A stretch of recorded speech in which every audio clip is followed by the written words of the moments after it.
We will continue the chapter, the Bhakti and Sufi traditions, in which we will start a new topic, new strands in the fabric Islamic traditions.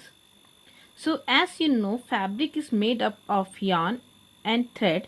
These threads, when they join together to form the fabrics, same you can see here, are new strands, and now we're forming a new traditions that we call the Islamic traditions. So, it is generally held that the Muslim first came to India in the 8th century when the Arab invasions of Sindh took place. This is incorrect view. In fact, the Muslim first established a contact with India long before that they were carrying on trades and commerce with the Malabar coast of India. So, with the rise of Islam and the unifications of Arab tribes, a new movements of expansions set in. The Muslim armies, after conquering Syria and Persia, started roaming over the outskirts of India or the frontiers of India. So, the first Arab fleet appeared in India waters in 636 AD when the Usman Saqifi, the governor of Bahrain and Oman, sent an army across the sea to land. Then later they suspended the activity of fleet. So you can see in 711 AD, an Arab general named Muhammad bin Qasim conquered Sindh, which became a part of the Caliph domains. The Arab was victorious, but they were not able to retain power due to the lack of knowledge about the art and administrations in local lands. So you can see this conquest did not long lasting as we are talking about the invasions by Muhammad bin Qasim. So with the death of Muhammad bin Qasim, the first chapter of Muslim occupation came to an end. So towards the close of the 10th century, okay, you can see the Turk of Ghazni first under Subuktigin and subsequently under his son Mahmud attacked Punjab and captured Trans-Indus territory from the Hindu ruler of Shah dynasty. Though the Muslim they launched a number of invasions but never thought of establishing their rule in the country till the 12th century. So the first to pay attention in this direction was the Sahahuddin Gauri. Within and periods of year he conquered and annexed Multan, Unch, Sindh and Lahore. So within 30 years the entire region between Indus and Brahmaputra passed into the land of the Muslim. So after the Gauri, the slave, the Khilji, the Tughlaq, the Lodi dynasty, they continued to bring more territories under their control.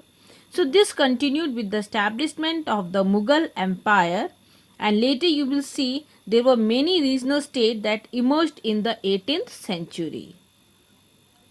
So if we talk about the faith of rulers and subjects, okay, here is the faith and belief of rulers. So they were under the guidance of whom? They were under the guidance of ulma. Ulma were the scholars of Islamic studies. You can see as preservers of this tradition, they performed religious, judicial and teaching functions. And they were expected to ensure that rulers were ruling according to the Shariat. So when we talk about Shariat here, you can see but this was a law governing for Muslim community. Okay, it is based on Quran, the religious text of Islam, and the Hadith means tradition. You can see the idols, the belief, the description, the commentaries of prophets, including a records of his remembered words and deeds. So with the expansion of Islamic rules outside the Arabia, in area where customs and traditions were different. Okay, so here you can see Qiyas, reasoning by analogy or logic by logic. Okay, Isma consists of the community and were recognized as the two other source of legislations. So you can see Sharia evolved from Quran, Hadith, Isma and Qiyas. So but now what about those who does not believe in Islam? You can see the situation becomes more critical. Okay, in the subcontinent where the population were not ready to accept Islam.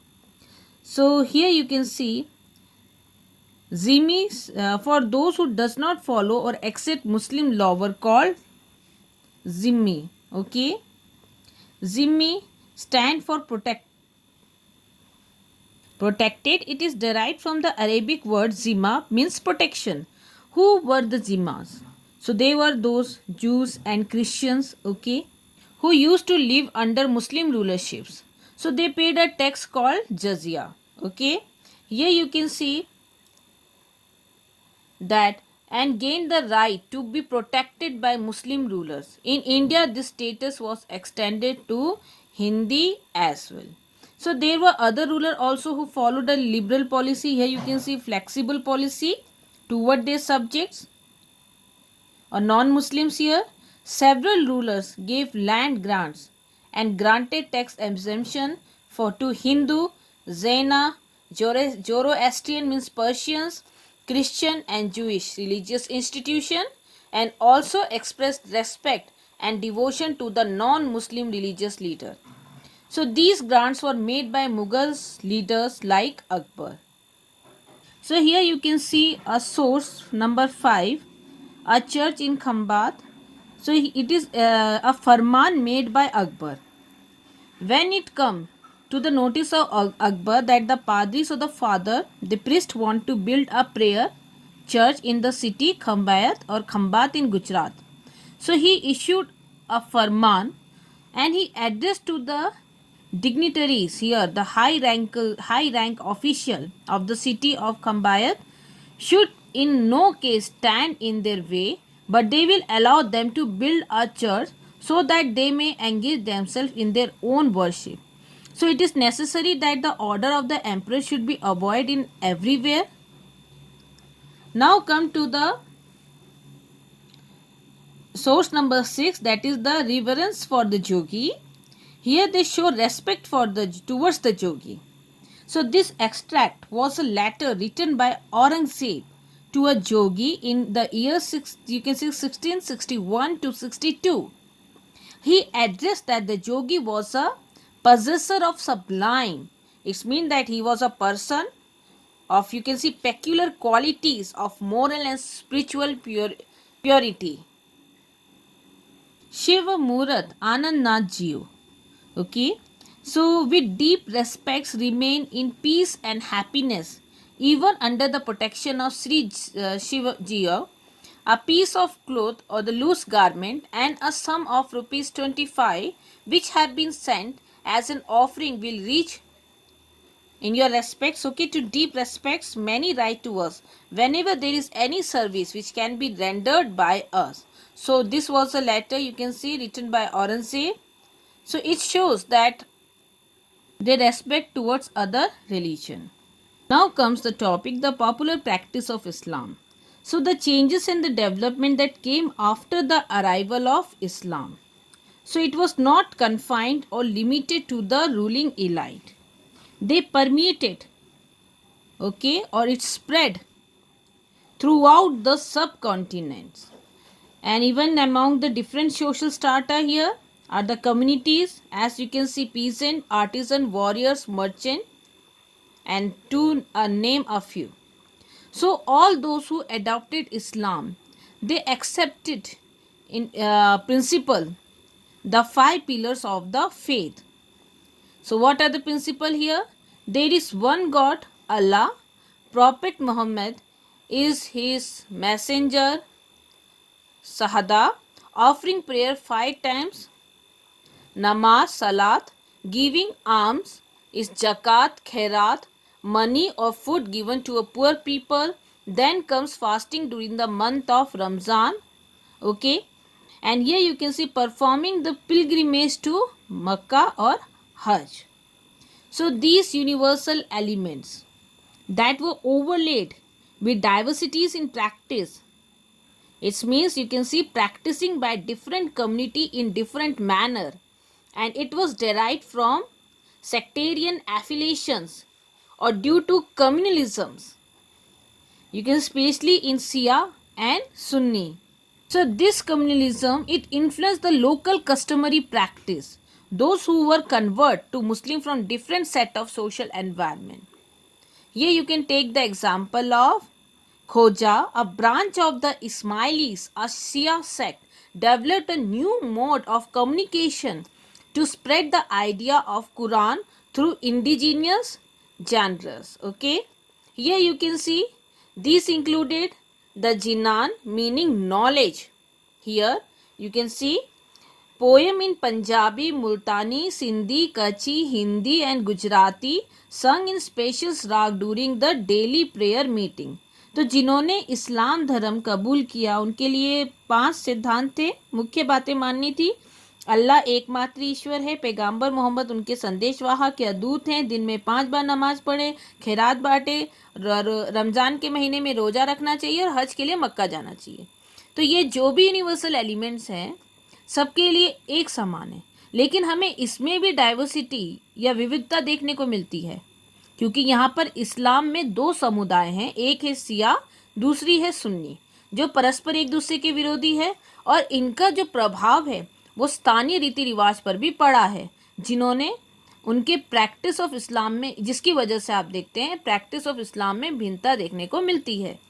ऐसी एक भिन्नता हम देखते हैं खोजा इस्माइली शिया समुदाय के लोगों ने, आप देखते हैं जो कुरान के विचारों की अभिव्यक्ति के लिए उन्होंने देसी साहित्य रचना की सहारा लिया। जिनन जो कि संस्कृत का शब्द है और जिसका अर्थ है ज्ञान, नाम से भक्ति गीत जो राग से निबद्ध है, पंजाबी, मुल्तानी, कच्ची, हिंदी, गुजराती में दैनिक प्रार्थना के दौरान गाए जाते थे। इसके साथ you can see rather than this Arab Muslim travel who settled along the Malabar coast near Kerala, they adopted the local languages, Malayalam. They also adopted the local customs and practices such as matrilineal and matrilocal. So what is this matrilineal? This is tracing descent through the mother line. एक परिवार की माँ के माध्यम से वंश का पता लगाना, यानी मातृ सत्तात्मक समाज. And you can see matrilocal residence. Here you can see matrilocal residence is a practice where women after marriage remain in their natal home. Natal home is the parents' home, and then the husband and the children, they stay with her. So here you can see a complex mixtures or a blend of universal faith. Here is the Islamic culture with the local traditions as they adopted the indigenous culture. It can be best exemplified in the architecture of mosque. Okay, in the sense Indo-Islamic style in the mosque. So some architectural features are universal. Okay, the symbolic from which they could use. If we talk about the symbols or the element that is used in every mosque, that's why they are universals. Such as their orientation towards Makkah. When we talk about the minbar, okay, stand, it means we are talking about the podium. A roof nice called the mihrab. So near the podium there is what? There is a wall, semicircular or arc-shaped wall, and that is the common you can see element that we can find in every mosque. And then the nook, the corner, indicate the direction of Kaaba. And the cube-shaped building in Makkah, that is the most sacred site in Islam. So all the mosques are built facing the Kaaba, and Muslims should always face in direction while praying. So there are several features that also show variations, such as the roof and the building materials. Now come the name for communities. So for the religious communities, we often used as the word like Hindu, Muslim, Christians. Okay, so when we talk about, they are labeled as a religious communities, but the reality is that these words were not used for a very long time. Historians who have studied Sanskrit texts and the inscriptions between the 8th and the 14th, you can see century, point out the term Musalman or Muslim was almost never in used. So people identified them you can see in term of the region from where they came. So the Turkish ruler were designated as Turushk, Tajikistan people were Tajika, and Parashikas were people from Persia. So sometimes the terms which were used earlier was also used for other people. As you can see, the new migrants, Turks and Afghans, are referred as Shak or Sakas. Okay, Shak.